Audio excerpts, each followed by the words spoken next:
সেটা হচ্ছে যে সর্বপ্রথম কি করা হয় ১৯৮৩ সালে। তাহলে সর্বপ্রথম কবে?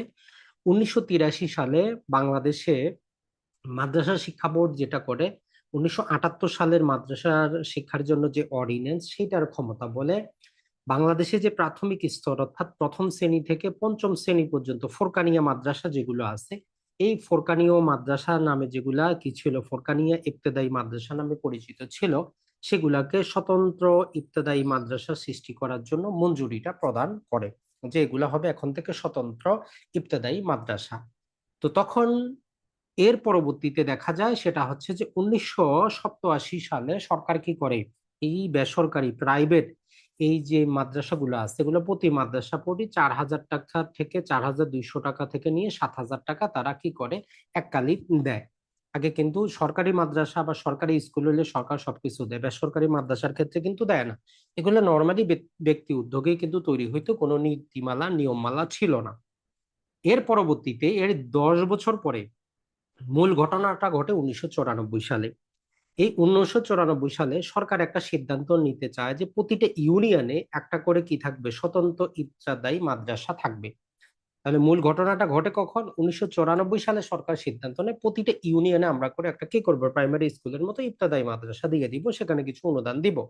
তো সারা দেশে যাচাই বাচাই বিভিন্ন প্রকার নিয়ম ছিল, ক্রাইটেরিয়া ছিল, এগুলোর পরে দেখা গেল যে প্রায় ৪,৫০০ ইউনিয়নের মধ্যে সর্বমোট ১৫১৯টা মাদ্রাসায় তারা কি করে অনুদানভুক্ত করে, অর্থাৎ রেজিস্টার করে নেয় এবং সেখানে অনুদানগুলা দিতে থাকে।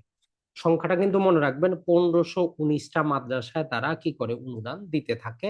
এই ১৫১৯টাই হচ্ছে সরকারিভাবে স্বীকৃতপ্রাপ্ত। আর একটা কথা মনে রাখবেন, এই ২০২৫ সালে একটা আন্দোলন কিন্তু হয়ে গিয়েছিল এই আমাদের ইউনূস সরকারের আমলে। তো তখন বলা হচ্ছে যে এই ১৫১৯টা ধাপে ধাপে জাতীয়করণ করা হবে, মানে সরকারি প্রাথমিক স্কুলের মতো করা হবে।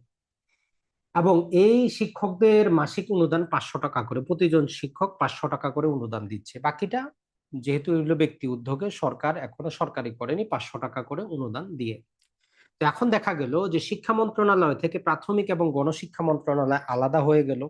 আলাদা হয়ে কি হইলো, বেসরকারি এই যে এই বেসরকারি রেজিস্টার প্রাথমিক বিদ্যালয় সমূহ প্রাথমিক এবং গণশিক্ষা অধীনে চলে যায়। কিন্তু এই যে ইবতেদায়ী মাদ্রাসা আছে, এটা শিক্ষা মন্ত্রণালয়ের অধীনেই থেকে যায়, এটার জন্য পৃথক কোনো কিছু কিন্তু হয় নাই। তো মাধ্যমিক এবং উচ্চ মাধ্যমিক যে অধিদপ্তর মাওসির উপর দায়িত্ব পড়ে যে এটা তারা দেখাশোনা করার জন্য, যেটা তারা ২০১৪ সাল পর্যন্ত এই ইবতেদায়ী মাদ্রাসাটা দেখাশোনা করে, বেসরকারি পর্যায়ে কিন্তু নিয়ন্ত্রণ করে। এখন এই ২০১৩ সালে আমাদের আওয়ামী লীগ সরকারের সময় আন্দোলন সংগ্রামের পরবর্তীতে যে ৫০০ টাকা অনুদান যেটা দেওয়া হইতো শিক্ষক প্রতি, সেটা ১,০০০ টাকা করা হয়, অর্থাৎ অনুদানটা একটু বাড়ানো হয়। আর পাশাপাশি যে মাধ্যমিক এবং উচ্চ মাধ্যমিক শিক্ষা অধিদপ্তর ২০% এই যে দ্রব্যমূল্যের ঊর্ধ্বগতি হিসাব করে আরো বাড়িয়ে টোটাল ১,২০০ টাকা করে প্রতি শিক্ষক প্রতি দিতে থাকে, যেগুলো বেসরকারি ইবতেদায়ী। বাংলাদেশে এমনি টোটালি আসলে সরকারি মাদ্রাসা আছেই মাত্র ৩টা। তো যাই হোক, ১,২০০ টাকা করে দিতে থাকে। এবং ২০১৭ সালে অনুদানভুক্ত ১৫১৯টি মাদ্রাসা শিক্ষকদের জন্য সরকার কি করে, সরকারি অনুদানটা বাড়াতে থাকে।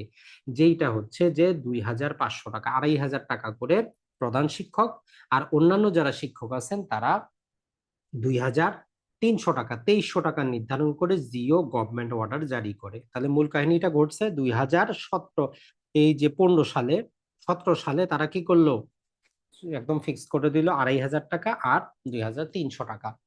এখন ২০১৫ সালের মধ্যে এর মধ্যে একটা ঘটনা ঘটে গেল, এই ইবতেদায়ী মাদ্রাসা কিভাবে তৈরি হবে, শিক্ষকদের কি পদোন্নতি, কাকে কিভাবে নিয়োগ দেওয়া হবে, সরকারি কোনো নীতিমালা ছিল না। তো এই জন্য স্বতন্ত্র ইবতেদায়ী মাদ্রাসা নীতিমালা ২০১৮ করা হয়, যেটা আমরা একটু পরে পড়বো, যে একটা নতুন ইবতেদায়ী মাদ্রাসা করতে গেলে আপনার জন্য কি কি জিনিসগুলো আপনার প্রয়োজন হবে, এই জিনিসটা।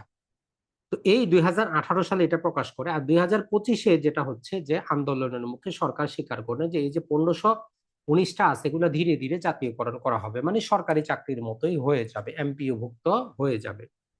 এখন মজার বিষয় হচ্ছে এই ২৮/১১/২০২৪ সালে রিপোর্টে দেখা যায় এই যে ১৫১৯টা মাদ্রাসা ছিল, এটার মধ্যে বাস্তবে ৩৫০টা মাত্রা শুধু কাগজেই আছে, বাস্তবে এর কোনো অস্তিত্ব না, এগুলো বিলীন হয়ে গেছে, অথবা এইটা দাখিল স্তরে উন্নতি হয়ে গেছে, যেখানে